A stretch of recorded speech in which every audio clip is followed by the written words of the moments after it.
social work student, third year social work student at Cotabato State University po. At andito kami ma'am, no, para lang po alamin po kung ano po yung meron sa association nyo, para nabuo, yung history lang po talaga ng association nyo, yung mga future plans nyo po sa association po. Yun lang po yung amin dito ma'am. So, meron kaming letter dito ma'am, naka-indicate dito ma'am na pinapayagan nyo po kami na i-interview kayo at magkuha kami ng video at saka record po. So, if ever po pwede ma'am, papirma kami ma'am. So, yes po, dito na po. So, gaya po ng sinabi ko ma'am, iikot lang po yung question namin sa association po. First po ma'am, itatanong po namin kung yung mail niyo po, dahil niyo po bang pati po yung position. So, welcome sa ating Ambor Processing Center in Rideshed. No? So, I'm Lucas Maria Nakamat, currently President of Rio Grande po sa Processing. So, can you share a story po ma'am, paano po nabuo yung association nito? Actually, ang history talaga ng association is way back 2008, 2009, and 2010. Nagkaroon ng baha. Almost all 37 barangay was affected. Then according to them, it's because of water hyacinth that accumulated along the river, Rio Grande River. When the president before, si Pinoy pa, si Benigno Aquino Jr. is pumunta ng Cotabato City, he visited Cotabato City and so accumulated water hyacinth along the Rio Grande River. So when he went back to Manila, nagpadala siya ng trailer from TESDA National Capital Region and then together with TESDA 12, nagkaroon ng emergency training, which is, isa po ako doon sa nakapag-participate. Then from there on, after 4 days ng training, dumalaw din ang Department of Labor and Employment. So, tinignan, so sabi niya, nag-suggest siya na why don't you make it a group and then you organize your group and you serve with our agency. So, yun yung ginawa namin. So, nagkaroon kami ng pag-uusap ng mga participants. So, nabuo yung namin idea na why not na i-organize kami. So, na-organize kami. Then, i-process namin yung mga papeles. So, na-register namin legally with DOLE noong September 5, 2011. Sino po yung mga tao behind the formation po? Kasali po kayo? Meron pa po ba ibang mga tao? Yes po, yung aming, syempre, una sa lahat, yung mga participants ng training. So, pero ang nag-motivate talaga sa amin talaga ng todo-todo is si DOLE. And then, pumasok si DTI while into process na. Si DTI nag-support din po sa amin doon sa kanilang program na may program sila. So, ang project nila is yung mga machineries na shared service facility. So, awardee po din yung beneficiary din kami doon sa first program nila na shared service facility. So, I think 2013, if I'm not mistaken. So, 2013. And then, after that, the DTI, pumasok naman kami sa LGU, yung during the time of BUB. Nabibigyan kami ng isang trading post, yung building dyan sa kabila na unfinished. So, ito, ang kasulad yung building na yan. So, unfinished siya. And then, after that, ito namang si fiber industry during the time naman of President Digong, si Duterte na, si Rodrigo Roa Duterte, is nagbigay siya ng directives to Secretary Manny Piñol during the time he was the Department of Agriculture Secretary, no? So nagbigay siya ng directives na hanapin lahat yung mga processors ng water hyacinth. It so happened nung ginugel nila ang Google, nandun kami. Kasi before that is nakabigay din sa amin yung isang non-government organization din through Al-Kalam. Yung Al-Kalam is Islamic Institute under ng Ateneo de Davao to the person of Mussolini, dating MP. Si MP Mussolini Lidasan kasi siya yung director ng Al-Kalam in Ateneo de Davao. So nabigyan niya din kami through their program na ano nga yung program yun ng Al-Kalam before? Project Prime. So nabigyan niya din kami. Ito, mesa sa kanila ito. So yun yung nangyari. Kaya tuloy-tuloy lang kami hanggang sa pumasok naman yung another sponsor, si Fiber nga, na ginugel kami kasi na-upload kami sa sa Google ng Project Prime. And then yung aming FB nakakonect naman din sa Google. So yun, kita nila na meron palang association ng water hyacinth in Cotabato City. So tinawagan ako ng kanilang focal Mindanao-wide. Nag-usap kami, nagkaroon sila ng KII. Then after TII, pinapunta kami ng Manila sa Quezon City to represent their study on water hyacinth. So, and then after that, bumaba yung kanilang national director ng fiber industry here in Cotabato City. So, nag-participate kami sa city government. Then, pinag-usapan yung proyekto na they have a 10 million budget for facility. So, na-slice dun yung amin sa 10 million. Kaya nagkaroon ng ganitong facilities. Sa, ano po yung name po ng association? So yung name ng association namin, siguro makita nyo. Yun, Rio Grande Pusaw Handicraft Association. So, we named it after Rio Grande River kasi because of yung nga, water hyacinth was accumulated there. So, sabi namin, sige, ano pa, butuhan kung anong pangalan. Gusto ng iba, Maguindanao. So, sabi nila, para mapasok yung Maguindanao term, so hinanap namin yung Maguindanao term ng water hyacinth, Which is Pusaw. Then yung Pusaw, sa level namin, nilagyan namin siya ng pakahulugan, which is swak din doon sa idea na yung Pusaw is nuisance plant na lutaw-lutaw lang, lutang-lutang lang dyan na ginataboy para maalis doon sa karagatan or sa ilog. So nilagyan namin siya ng pakahulugan yung Pusaw, which is pagyamanin upang sarili ay wagi. So pag in-order mo, pagyamanin mo. So, di ba, winner ka, di ba, by yourself, by your own, di ba? Yun. Hindi na po siya na-change, ma'am, ever since po. Hindi na po. And we have the plan of, actually meron na kaming naka-IPO na yung aming brand name, which is Arte Grande. So, sabi lang, why Arte Grande? Sabi ko, because the small art, we will bring it to bigger in a global market. So, Arte Grande. Kasi diba, grande is big. So, ang art is art. So, from little, we will bring it to bigger, bigger picture. So, Bale, anong year kayo, ma'am, na na-establish? Na-establish? September 5, 2011. Yun yung legal, talaga namin. Date na na-register kami legally. So that magkaroon kami ng personality, yung legal personality. Hindi lang association.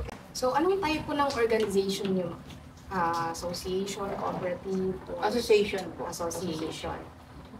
Anong area po yung, anong communities po yung siniserve niyo, ma'am? Ano po? Pinapacilitate ko, tsaka minomotivate ko, tsaka inamobilize ko yung mga nanay, especially those who are into program ng Pantawid, Pamilyang Pilipino program. Tatlong training ang ginagawa nila ngayon. Una yung sa duck racing, tapos yung sa floating garden, and then ito yung handicraft. Kasi una, marami silang pusaw doon. So in the community, ang dami nilang pusaw. So wala nang reason ba na, ay wala pa kaming kapital, wala kaming materials, wala kaming. So kung samahan mo lang ng sipag at tiyaga. So yun yung sa kanila, from little, magiging bigger, bigger family. So, Meron po ba kayong vision or mission goal po sa association? sa association, yung mission ko naman sa association is, katulad dito, Gusto kong matuto din sila kasi gusto pa namin ang association magiging training ground. mag-create kami ng pool of trainers. So, kaya sabi ko sa kanila, don't just focus as weavers. Dream big yung vision namin na baka lang magpasok kami sa UNDP ba. Someday magiging one of the NGO na rin kami na in partners with other international non-government organization. Para meron naman kaming management fee, ma-maintain din yung aming mga kasama.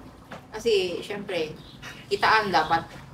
Meron din silang kita na while they are here, nagre-report, meron sila. Per program naman yung per project yata yung sa mga NGO. So, by contract din.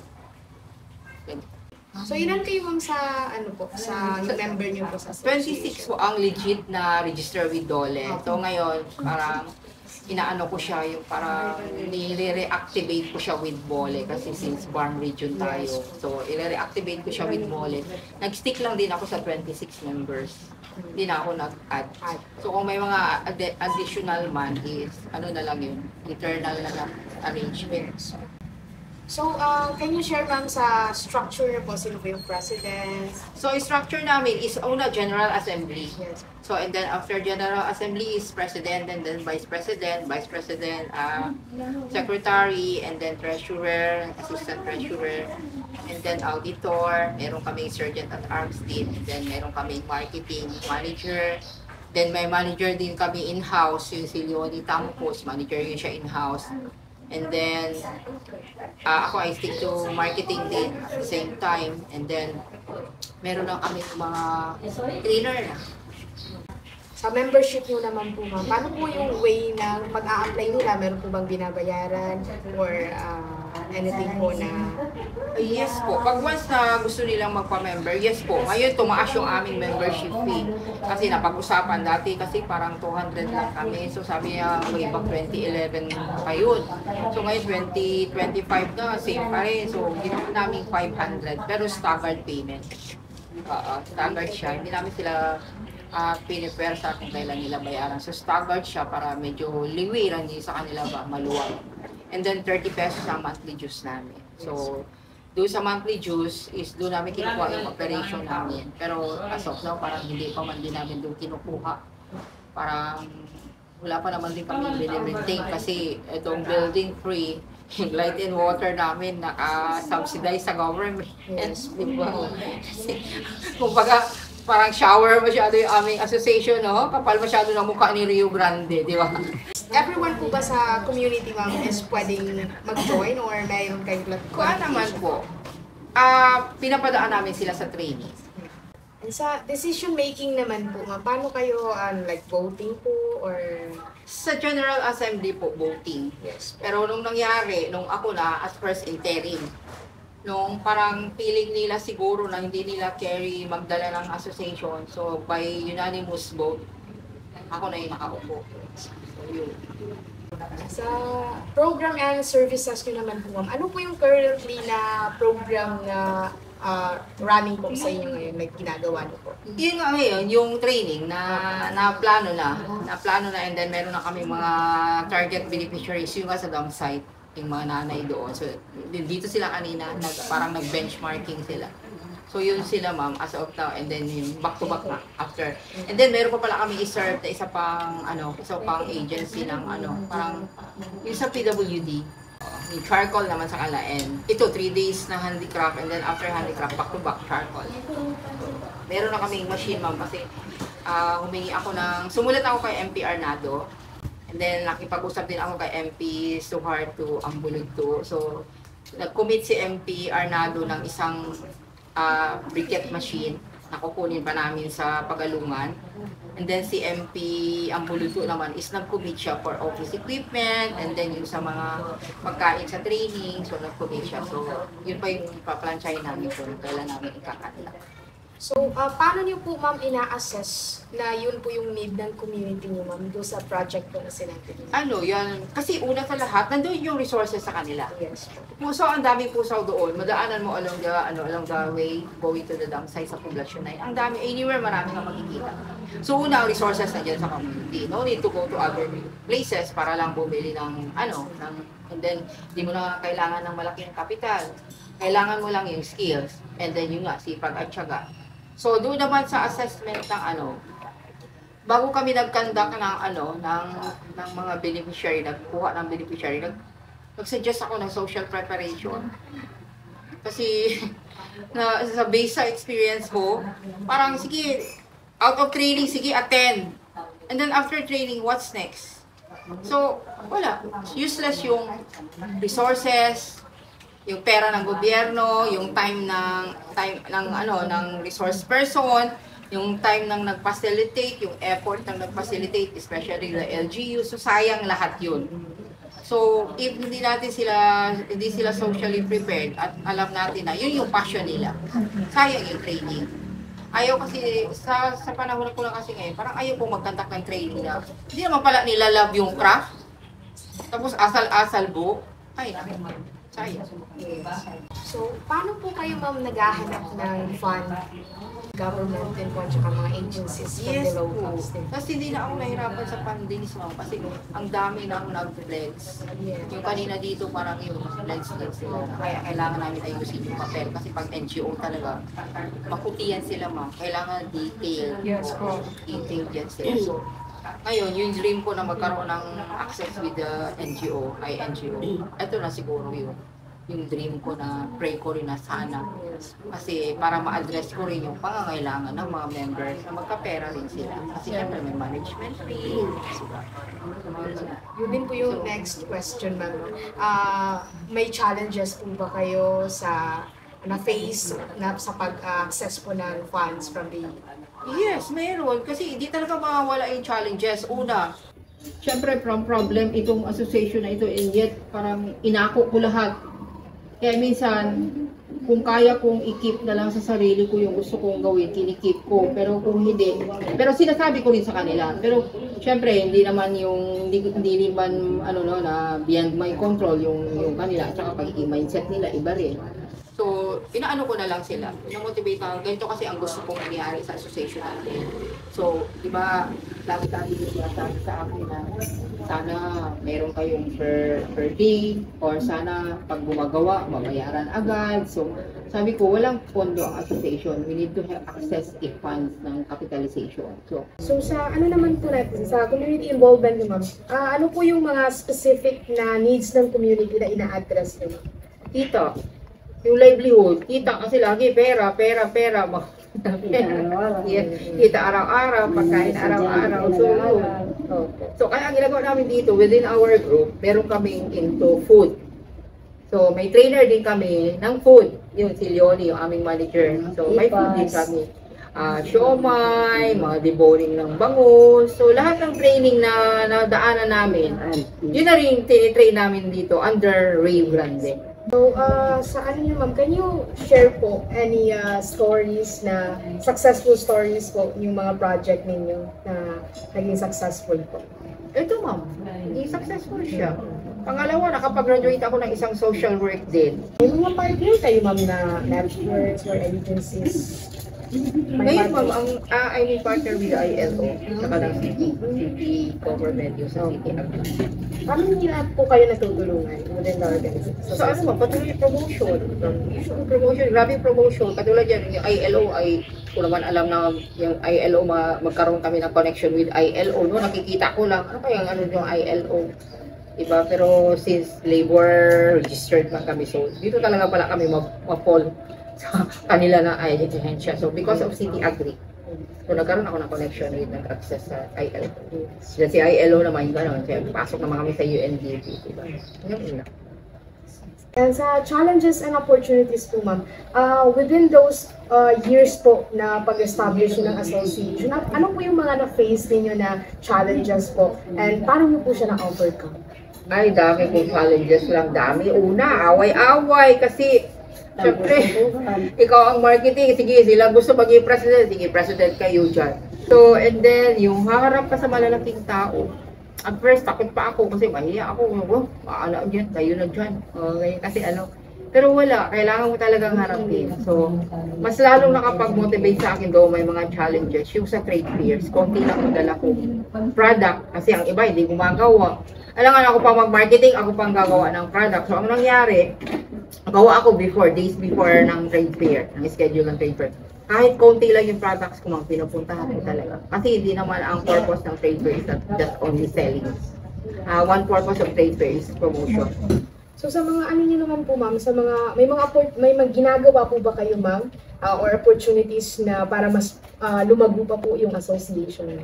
Ano po Yes ba po. Yung mga opportunities na ginagawa ko to associate para maglago pa yung association namin is yung katulad yan, yung kailangan nilang gumawa ng marami pang ano, and then minsan ina-upload ko sa Facebook. Oo, para lalago pa yung amin at saka magkaroon ng maraming networks. Kung meron po ba kayong gustong ma-receive any, let's say, ano na po, like financial, technical na kinakailangan po ng association? Actually, technical mas gusto pa namin magkaroon ng mga technical workshop para doon sa mga deserving naman na pwede natin i-assign sa technical works. O financial is, yung sabi ko sa iyo, kung meron man siguro, pero dapat pag-usapan talaga ng grupo. Kasi baka someday, pag may pera na, doon na mag-away-away kasi may experience kami yan. Oo, pagdating sa pera. So ano po yung project, ma'am, na you're working right now, ma'am? Like, Yun lang, ito lang muna, ma'am. Weaving. Oo. Ay, pwede man mag-weaving ka ngayon, kung tamad ka, i-stay tambay ka muna, katulad ngayon, wala akong magawa. Di ba? Yes. Wala akong magawa, kasi although magalaw ko naman yung aking mga daliri, pero hindi ko ma-move ang ito. Nag-food na rin kayo, ma'am, no? Ano rin kayo ng mga foods? Yes po. Para po yung sustainability niyo. Yun, isa yun, para may buffer. In 5 to 10 years, ma'am, saan niyo po nakikita yung association? Nasa global market. Wow. Kasi nag-start ng ILO. Yes po. Di ba? Yes po, ILO, no? International, Labor Organization, so under ng UNDP. So, kita namin si Rio Grande, nandun na sa, hindi lang dito sa ilog. Di ba ang Rio Grande, biggest, Yes po. river in the Philippines? Or di ba? So, kung saan hahantong si Rio Grande, hanggang saan yung tubig, dapat nandun din kami. Yes. Diba? So, and last, ma'am, ano po yung mabibigay ninyo na advice for those association or organization na kakastart pa lang po? Dapat, dapat they have to prepare themselves. Huwag yung basta, let's form an organization kasi may ganun. Huwag nilang i-reason out yun. Because they're forming the association because of this, because of that. Una, kailangan klaro yung kanilang, yung goal. Oo. Yung sabi nga nilang tinatawag na, may term yan, roadmap. Kailangan klaro yung roadmap nila at saka yung goal nila. Para saan? Para kanino. So, dapat klaro yun. And then, piliin nila yung mga tao na they have the same purpose, they have the same mindset. Huwag yung pick up lang dyan kahit sino na lang. So, dapat pag-usapan ng masinsinan para kung ibuuhin nila yung organization nila is magiging successful. And then, yung huwag nilang ilimit yung kanilang kakayahan kasi maraming naghihintay, marami ring mga nag-aaying sa mga association, naghahanap ng association, tulungan. Siguro proper proper timing, proper association na mapuntahan para hindi naman sayang yung kanilang tulong. Ganun. So, thank you so much po. Maraming salamat po Thank for, you din. for sharing the information about your association and ang pag-welcome po sa amin ng buong puso po, no? Lahat po kami, marami po kami. Maraming salamat po, ma'am.